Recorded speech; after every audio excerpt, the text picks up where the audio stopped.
Good afternoon, ladies and gentlemen. Thank you very much for invitation. I would like to speak about the Czech Republic, Czechia, and I have prepared quite a general presentation because I would like to leave something for the next time. Now I'm afraid I have more questions than answers, so I will be speaking about the regulation. And regarding the answer, I will try to find a way how to answer, to find good answers in my written contribution. First of all, I would like to speak a bit about history. I would like to stress that the first test tube child was born in Brno in 1982. It's my city. And it was the first test tube baby in Czechoslovakia, in former Czechoslovakia. And it's said that it's the first test tube baby in the former Eastern Bloc. And it was written at the time that medical science was quicker than lawmaker. And I remember when I was a student, I was writing about this issue. And I remember from that time that this issue wasn't regulated by law. There was only some decree by the Ministry of Health. And it was written there that, yes, that it's acceptable when it's lege artis, when the lege artis rules are followed. That was it. And only in the year 1989, we had an amendment to the Act on the Family, which said that the child's mother is a woman who gave birth. Then we had amendment to the Health Act from 1966, and finally in the year 2011 the Act on Specific Health Services was passed, which is the basic source regarding assisted reproduction. Here I have some information about demography and statistic data and family policy. It's important that Czech Statistical Office stated that simply there are less and less children in Czechia, and the Ministry of Labor and Social Affairs pays attention to this phenomenon and started to create new family policy, which is based on the facts that almost 20% of couples are struggling infertility. There is increase of the proportion of children born after assisted reproduction, which is connected to the shift of parenthood to a higher age. And that the most frequent use of assisted reproduction is by couples between 30 and 39 years of age. And it was stressed that assisted reproduction is still relatively successful. And that's why it's covered by public health insurance, and it should be for future covered by public health insurance.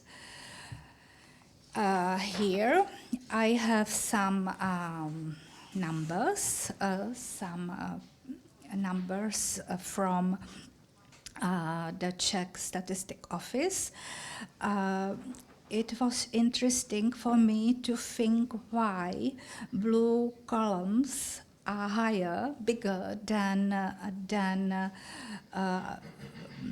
brown ones. So I was thinking probably the higher number speaks about cryotechnology. So it means that we have people in Czechia who ask the providers for frozening, let's say, of eggs for future.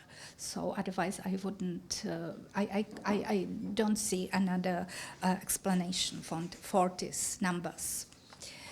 And here you see kind of forecast of fertility the Ministry of Labor and Social Affairs created this forecast, and you can see that there are less and less children in Czechia, and the prognosis is even worse. So that's why Czech government supports artificial technologies and assisted reproduction. Sorry, can somebody turn off sound? Yeah. Okay. Here, no, not you. Somebody is. Yeah. Some. There is some lady's voice. Somebody is having. Yeah. Sorry. And here, thank you very much. Thank you. So here you have constitutional level, let's say, sources of artificial insemination or assisted reproduction and limits.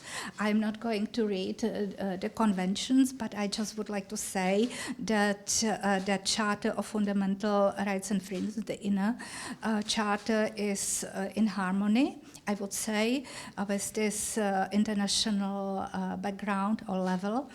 And here we have the special acts regulating the issue. I would stress, first of all, the Act on Health Services, which is the general source for medical or health services. And I would like to stress the Act on Specific Health Services, which provides rules for assisted reproduction and for more technologies, for instance, sterilization and so on. And I would like to stress here at the beginning that surrogacy is not regulated as a healing method of infertility in Czechia, although almost every day we hear about this practice.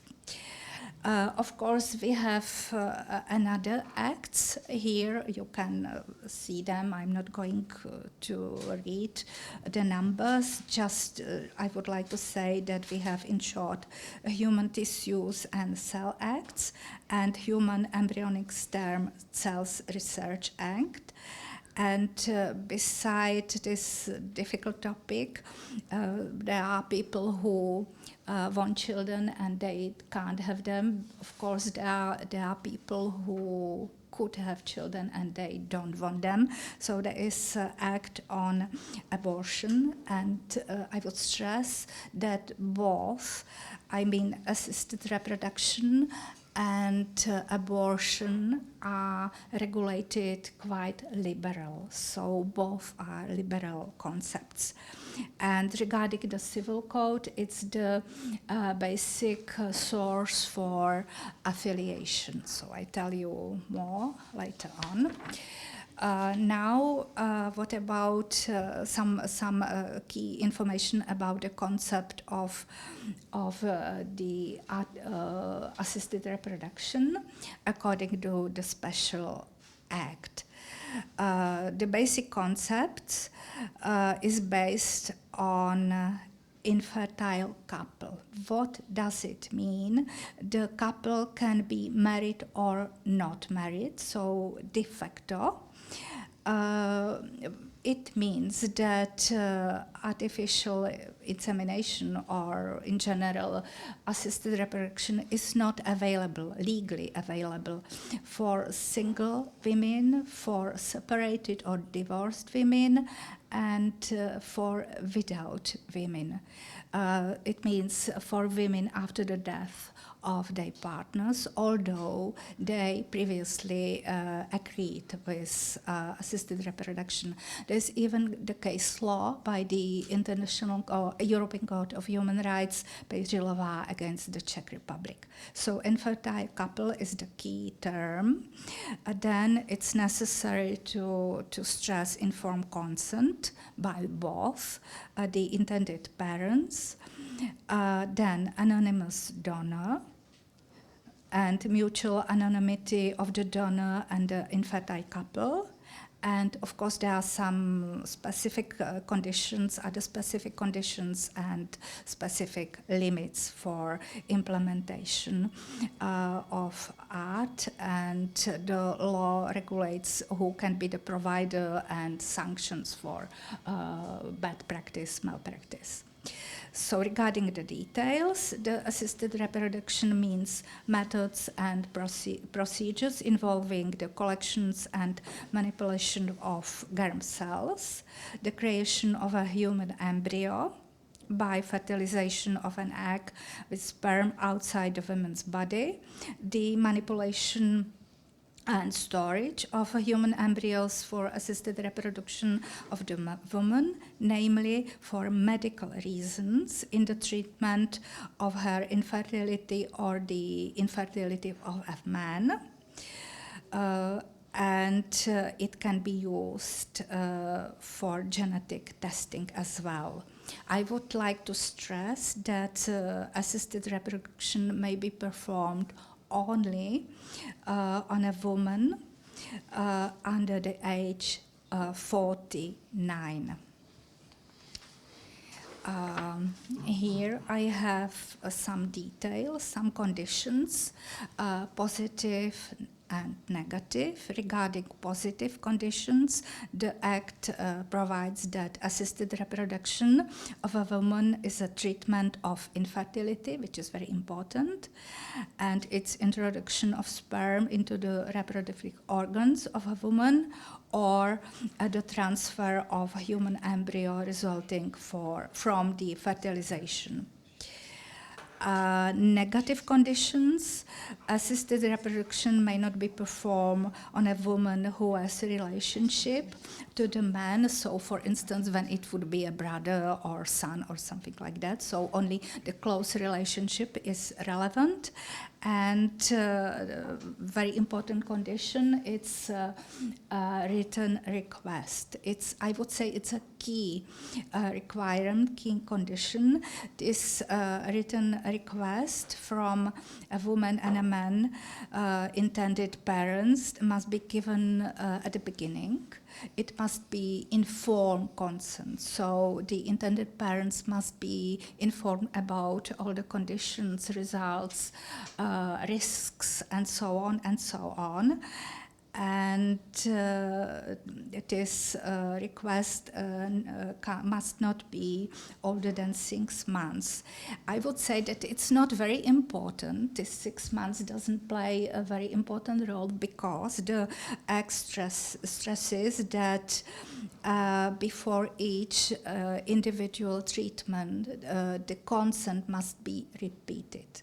It means that even the man from infertile couple has to repeat the consent.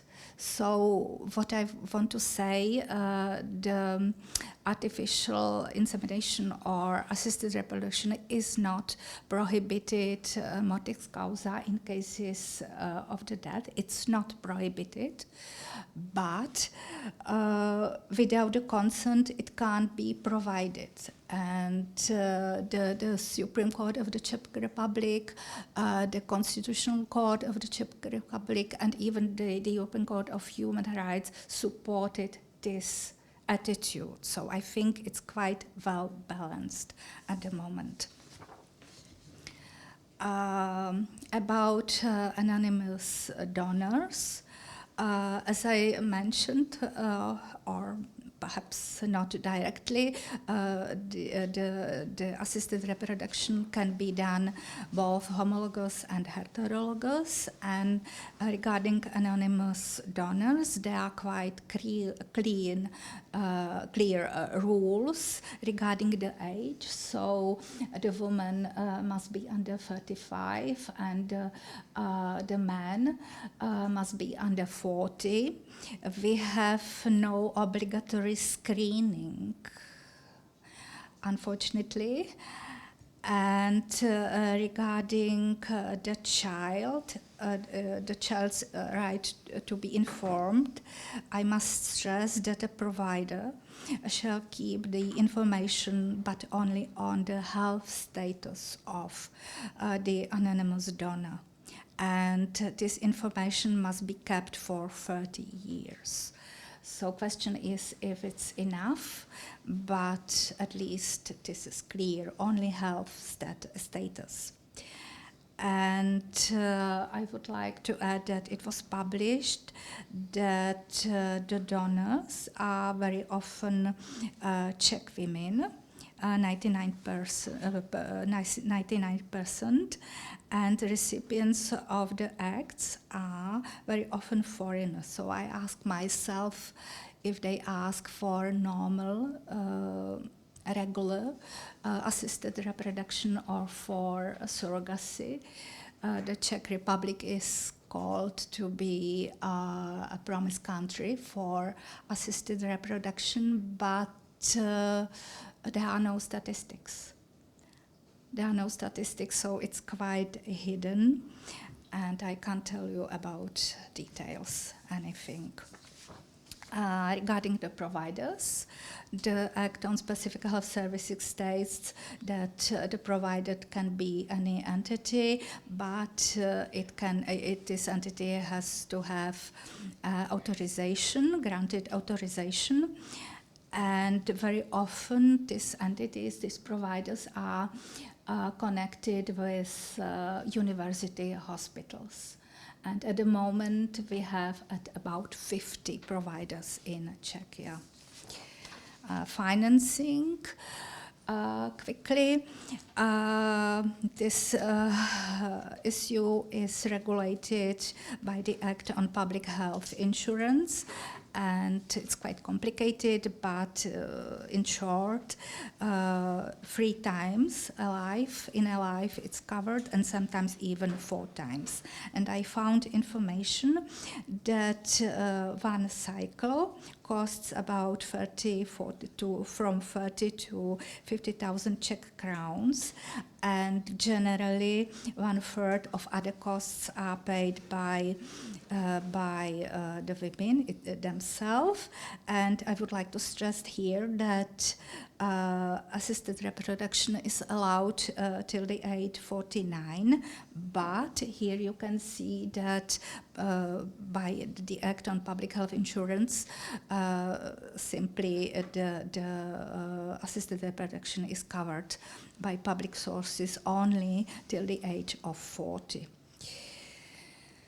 So here something about the concept of motherhood. I spoke about it many times here in this forum. Quickly, the child's mother is the woman who gives birth to the child. There are few problems in Czechia connected with secret motherhood. Unfortunately, I don't have time for describing this issue. Of course, we have reality of baby boxes and de facto surrogate motherhood. So surrogate motherhood is not regulated. It's not prohibited.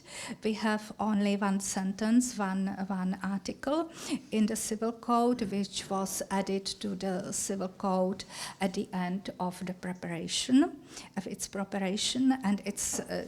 the wording is as you can see.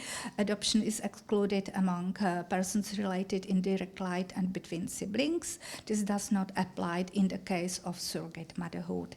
So it's only mentioned here in relation to adoption, but surrogacy is reality of these days. although it's not regulated by the Act on Specific Health Services as method of healing infertility, and it's generally known that it's used by foreigners. And here we have a proposal for the change of the Czech Civil Code, and probably for the change of the Act Act on Specific Health Services. I must mention that this proposal was published on the webpage of the Czech Ministry of Justice in summer this year. And last year there was another proposal by the group of deputies. They were criminal law lawyers, and they wanted to make prohibition for surrogacy and criminalization.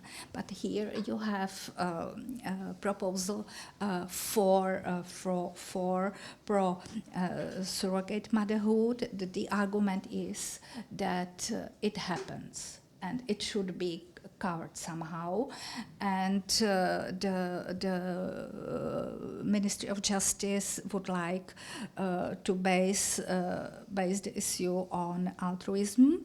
And what is shocking for me, the last point, the prior court approval of surrogacy would be necessary. So it means that if the court approve surrogacy, the mother of the child will not be the mother who will give the birth, but the intended mother. So I would say it would be American common law concept, and it would completely change Czech law on affiliation. So it would be for long discussion. We could speak about fatherhood, about a lot of aspects of assisted reproduction, but I will try to answer the question in my written contribution. Here, conclusions. From my point of view, the regulation of assisted reproduction is quite well balanced. I can't say if it's pro-parents or pro-children. I would say it's well balanced if we don't want the child to have 3 or 4 parents. So I would keep anonymity of donors if it would be up to me. But yeah, that's the question. Thank you very much for your attention.